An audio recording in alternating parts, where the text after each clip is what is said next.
ദയാധിക്യത്താൽ ഉയർപ്പിക്കുകയും ചെയ്യുന്ന കർത്താവേ, നിന്നെ ഞങ്ങൾ ആരാധിക്കുകയും പുകഴ്ത്തുകയും ചെയ്യുന്നു.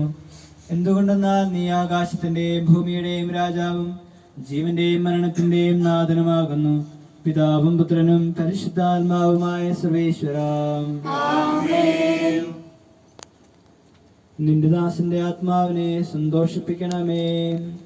നൃപനാം മിശിഹാ കർത്താവേ, അഴലും മരണവുമില്ലാതെ ജീവൻ വിളയും രാജ്യത്തിൽ വാനവരോടെ ചിരകാലം ആനന്ദത്തൊടുവാണിടുവാൻ ദാസനു വരമെന്നരുളേണം. കർത്താവ് സ്തുത്യർഹനുമാകുന്നു. ആദിപിതാവാദത്തെ സൃഷ്ടിച്ചവനാം ദൈവത്തിൽ ആശ്രയമകിലമടയ്ക്കുന്നു. മധ്യന ശരണം